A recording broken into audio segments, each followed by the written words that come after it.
Umat Tuhan yang terkasih dalam Yesus Kristus, Salam.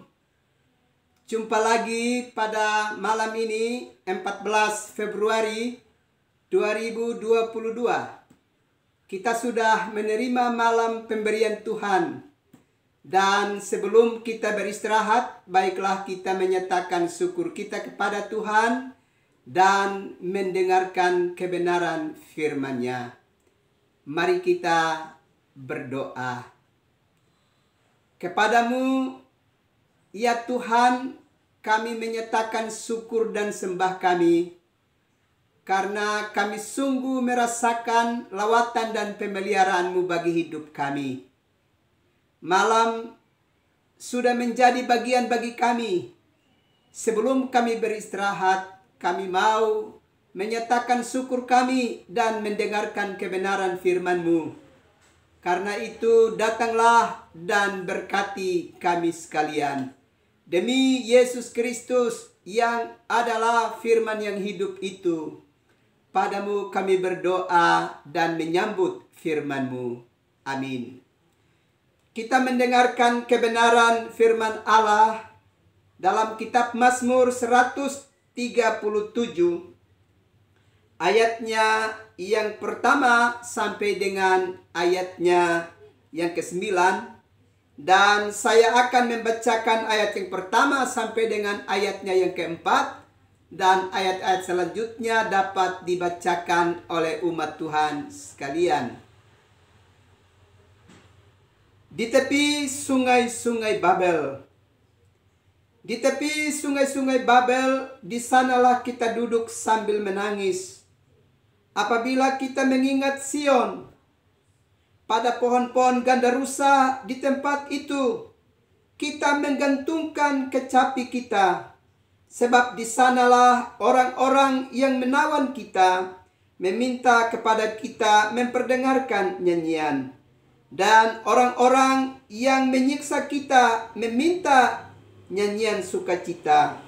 Nyanyikanlah bagi kami nyanyian dari Sion. Bagaimanakah kita menyanyikan nyanyian pujian di negeri asing?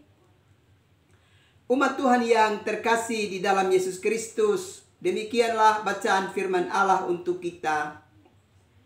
Kalau kita memperhatikan Mazmur 137, maka bagian ini mau mengisahkan kembali tentang situasi dan pergumulan berat yang pernah dialami oleh umat Israel ketika mereka dibuang ke Babel. Dan Yerusalem, Sion sebagai tempat mereka beribadah dan mempermuliakan nama Tuhan itu telah dihancurkan. Karena itu Mazmur 137 ini mengisahkan kembali tentang pergumulan dan masa sulit yang pernah dialami oleh umat Israel. Mengapa masa sulit ini harus dikisahkan kembali? Sebab umat Israel pernah tidak memanfaatkan waktu pemberian Tuhan untuk benar-benar dan sungguh-sungguh total di hadirat Allah, serta mempermuliakan nama Tuhan dengan sungguh-sungguh di dalam kehidupan mereka. Mereka pernah tidak menghormati waktu pemberian Tuhan itu dengan mengisinya dengan perkara-perkara hidup yang keji. Dan akhirnya Sion, tempat di mana mereka mempermuliakan nama Tuhan itu, turut dihancurkan. Sehingga negeri itu dipenuhi dengan puing-puing. Dan mereka dibuang dan diangkut ke Babel. Dan sungguh mengalami penderitaan yang berat yang ada di sana. Dan kalau kita ingat bacaan tadi dikisahkan bahwa di tepi-tepi sungai Babel itu mereka pernah duduk dan mengingat kembali tentang sukacita untuk kemuliaan nama Tuhan yang pernah mereka alami sebelum negeri mereka itu dihancurkan. Dan di pinggir-pinggir sungai Babel itu alat-alat musik mereka digantungkan di pohon gandarusa. Dan mereka hanya bisa dapat memandangnya tanpa mereka bisa dapat menyanyikan pujian sukacita melalui alat-alat musik itu di negeri asing. Malah orang-orang di Babel mengejek mereka dengan meminta mereka untuk coba kamu membayangkan kembali tentang pujian dan sukacita yang pernah kamu kumandangkan di Sion pada masa kamu masih hidup di negeri pemberian Tuhan itu. Karena itu apa yang disampaikan oleh orang-orang Babel kepada mereka adalah sebuah ejekan bagi kehidupan mereka. Tentu dengan ejekan sekaligus mau mempertanyakan kepada mereka, di manakah Tuhanmu yang kamu pernah puji dan kamu pernah sembah dalam sebuah pujian dan sorak-sorai di Sion. Coba sekarang kamu ingat kembali tentang masa-masa sukacita itu. Ini adalah sebuah ejekan dan sindiran yang sangat menyakiti bagi kehidupan umat Israel. Karena itu kisah ini diungkapkan kembali, diceritakan kembali supaya mengingatkan kepada bangsa Israel untuk mereka tidak boleh lagi mengulangi perbuatan-perbuatan mereka yang tidak berkenan kepada Tuhan. Mereka harus menggunakan waktu yang ada sepenuhnya untuk kemuliaan bagi nama Tuhan. Dan mereka tidak boleh lagi menyia-nyiakan waktu dan hari-hari hidup sebagai hari pemberian Tuhan bagi hidup mereka. Memang ada masa sulit pada waktu itu yang pernah mereka alami di negeri pembuangan. Ternyata di negeri pembuangan itu umat Israel tidak mampu dengan kokoh untuk bernyanyi bagi Tuhan dengan menggunakan alat-alat musik mereka. Mereka tidak menghidupkan pujian dan penyembahan kepada Tuhan di negeri asing pada waktu itu. Di tengah-tengah hidup mereka yang penuh dengan penderitaan. Memang ini berbeda dengan situasi Paulus dan Silas ketika mereka ada di penjara. Kalau kita perhatikan itu di dalam Kisah Rasul pasal yang ke-16 ayatnya yang ke-25 dan seterusnya. Di mana Paulus bersama dengan Silas ketika mereka ada di penjara, mereka justru mengangkat pujian dan penyembahan mereka dengan kuat kepada Tuhan. Mereka benar-benar berserah diri kepada Tuhan di tengah-tengah kesulitan dan penderitaan yang tengah mereka alami pada waktu itu. Dan hasilnya adalah dengan penyerahan diri yang total dan sungguh-sungguh mempermuliakan nama Tuhan, Allah telah menyatakan kuasanya yang begitu hebat dengan merubuhkan tembok-tembok dan trali-trali besi di penjara. Dan kita ingat kepala penjara pada waktu itu hendak mengambil pedang untuk membunuh dirinya, mencelakakan dirinya. Tetapi Paulus berseru dengan suara nyaring bahwa kami masih ada di sini. Bapak Ibu saudara-saudara yang terkasih di dalam Yesus Kristus. Itu berarti di sini dalam Kisah Rasul pasal yang ke-16 kita menyaksikan bahwa ada keajaiban yang pernah dialami oleh Paulus dan Silas di saat mereka berserah diri dengan total kepada Tuhan dalam pujian dan penyembahan kepada Tuhan di tengah-tengah kesulitan dan penderitaan yang mereka alami. Dan hasilnya adalah Allah telah bertindak dengan hebat untuk merobohkan tembok penjara bagi kehidupan mereka. Tapi itu bukan sebagai kesempatan untuk mereka melarikan diri. Tapi mereka terus bersaksi bahwa Allah yang mereka sembah itu sangat dahsyat. Allah yang karena namanya mereka harus dimasukkan ke dalam penjara itu adalah Tuhan yang hidup dan berkuasa. Dan Dia dapat bertata di atas puji-pujian umatnya. Kita juga pasti ingat dalam Yosua pasal yang ke-6. Ketika tembok Yeriko itu dirobohkan melalui puji-pujian dari umat Israel. Karena itu Bapak Ibu saudara-saudara yang terkasih dalam Yesus Kristus. Kalau kita melihat ketiga teks Alkitab ini, baik di dalam kitab Mazmur 137 maupun Yosua pasal 6 dan Kisah Rasul pasal yang ke-16. Maka kita harus ingat bahwa pada saat kita mau bernyanyi dengan sungguh-sungguh, mengangkat pujian dan penyembahan kita dengan sungguh-sungguh total kepada Tuhan, maka Allah dapat bertata di atas puji-pujian kita dan bisa menyatakan perkara-perkara yang dahsyat di dalam kehidupan ini. Karena itu ingat, puji-pujian yang kita nyanyikan bagi kemuliaan nama Tuhan itu penuh dengan kuasa kemuliaan surgawi. Dan kita pasti ingat juga di dalam Injil Lukas pasal yang ke-2 ayatnya yang ke-13 dan ayatnya yang ke-14. Bahwa di saat puji-pujian itu dikumandangkan, itu sebagai tanda bahwa kita sedang mengumumkan kepada dunia ini bahwa Allah ada di antara kita. Kita ingat ketika Yesus lahir ke tengah-tengah dunia dan para malaikat sorgawi itu memuji Allah. Bala tentara sorga itu memuji Allah dengan sungguh-sungguh luar biasa, mengumumkan bahwa Allah ada di antara kamu.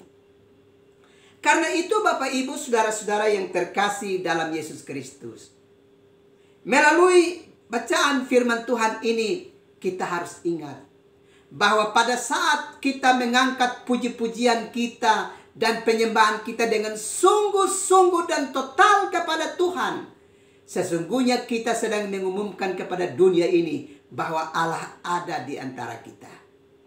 Dan puji-pujian yang kita nyatakan itu dengan sungguh-sungguh total kepada Tuhan, ada kuasa dari Allah yang memberkati dan menyertai kita.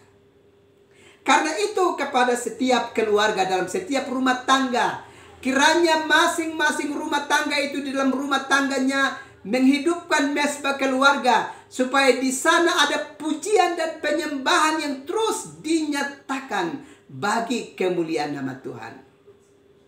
Dan itu harus dilakukan secara serius dan total. Karena itu kepada seluruh isi keluarga, setiap rumah tangga, ajaklah suami, istri dan anak-anak, opa, oma, anak cucu bergandengan tangan untuk mengangkat pujian dan penyembahan kepada Tuhan dengan sungguh-sungguh selagi Tuhan masih memberi kehidupan kepada kita. Jangan sia-siakan kesempatan hidup bersama. Sekali lagi, ajaklah seluruh keluargamu, suami, istri, anak-anak, opa, oma, cucu, mantu, ajaklah semua untuk melantunkan pujian bagi kemuliaan nama Tuhan di dalam kehidupan rumah tanggamu, selagi kita diberi kesempatan untuk menjalani kehidupan di dalam dunia ini. Ingat, Mazmur 137 ini telah mengisahkan bahwa ketika umat Israel itu tidak menggunakan waktu dengan baik sebagai waktu pemberian Allah atas kehidupan mereka, mereka tidak sungguh-sungguh menggunakan waktu itu untuk mempermuliakan nama Tuhan dalam pujian dan penyembahan di negeri perjanjian itu. Mereka pada akhirnya tidak sungguh-sungguh menghormati Tuhan dan negeri itu telah dihancurkan. Dan Mazmur 137 mengisahkan kembali untuk umat Israel harus ingat bahwa mereka harus bertobat. Karena itu melalui perenungan ini kita harus ingat, sekaranglah waktunya. Kalau bukan sekarang kita mau melantunkan pujian dan penyembahan kita kepada Tuhan untuk seisi rumah kita dengan waktu pemberian Tuhan yang sedang memberkati kita, kapan lagi kita mau menghidupkan pujian dan penyembahan kita bersama-sama kepada Tuhan dan sungguh-sungguh total dalam hidup bersama keluarga. Karena itu sekali lagi, jangan sia-siakan waktu pemberian Tuhan ini. Segera gunakan waktu pemberian Tuhan ini dengan baik, dengan mengangkat pujian dan penyembahan kepada Tuhan. Kalau yang bisa memainkan alat musik di dalam keluarga, lakukan itu. Nyatakan itu di dalam pujian dan penyembahan untuk kemuliaan nama Tuhan di dalam rumah tangga keluargamu. Sehingga waktu-waktu hidup ini benar-benar dimanfaatkan dengan baik. Tidak hanya untuk hal-hal yang sia-sia saja, tapi benar-benar kita manfaatkan dan kita gunakan untuk memuji dan membesarkan nama Tuhan di dalam hari-hari hidup kita. Sekali lagi ingat, jangan terlambat. Jangan sia-siakan waktu pemberian Tuhan dalam hidup kita. Mazmur 137 ini mengingatkan kepada kita tentang sebuah masa sulit yang dialami oleh umat Israel. Karena mereka pernah tidak menggunakan dan menghormati waktu Tuhan dengan baik. Akhirnya mereka mengalami kehancuran. Dan mereka pernah mendapatkan olokan dan sindiran atas hidup mereka di tengah-tengah penderitaan yang mereka alami. Mari kita hormati dan kita hargai waktu pemberian Tuhan yang sekarang dipercayakan oleh Tuhan kepada kita. Kepada kita suami, istri, anak-anak, opa, oma, cucu. Mari kita saling mengajak untuk mempermuliakan nama Tuhan melalui mezbah keluarga kita. Lakukan itu dengan serius dan lihat serta buktikan bagaimana lawatan Tuhan dalam kehidupan keluarga kita. Tuhan pasti mendengar dan memberkati kita sekalian. Amin. Mari kita berdoa. Segala puji, hormat, dan sembah kami nyatakan ke hadapan hadirat-Mu Bapa. Karena Bapa terus melawat kami dengan kebenaran firman-Mu. Biarlah kami punya telinga untuk mendengarkan kebenaran firman-Mu dan melakukan apa yang Tuhan perintahkan di dalam kehidupan kami. Sehingga kami benar-benar memanfaatkan waktu pemberian Tuhan ini dan mengisinya dengan perkara-perkara yang mempermuliakan nama-Mu ya Bapa. Terima kasih Tuhan untuk firman-Mu yang terus melawat kami. Malam ini hamba terus berdoa untuk umat-Mu yang ada di dalam penderitaan sakit. Baik di dalam rumah tangga mereka maupun di rumah-rumah sakit. Termasuk mereka yang sedang mencari pengobatan di luar daerah dari provinsi ini yang ada di Pulau Jawa, di Surabaya, Jakarta, Bandung, Bali, atau di Singapura atau di Malaysia, di mana saja mereka sedang mencari pertolongan melalui perawatan medis. Hamba mau berdoa, Tuhan, beri urapan khusus untuk umat-Mu. Beri bagi mereka kelegaan dan pemulihan, supaya biarlah mereka mendapatkan sukacita dalam jamahan dan lawatan-Mu ya Bapa. Jangan tinggalkan umat-Mu terus berlari dan mencari dan terus mencari. Nyatakan, arahkan wajah-Mu kepada mereka dan pandang mereka. Dengar keluh kesah mereka Bapa, dan tumpangkanlah tangan-Mu ke atas mereka, supaya mereka dapat mengalami pemulihan ya Bapa. Terima kasih Tuhan. Seluruh jeritan umat-Mu di rumah tangga mereka, di rumah-rumah sakit, hamba minta kepadamu Bapa, meringkan telinga pengasihan-Mu dan dengar jeritan doa umat-Mu.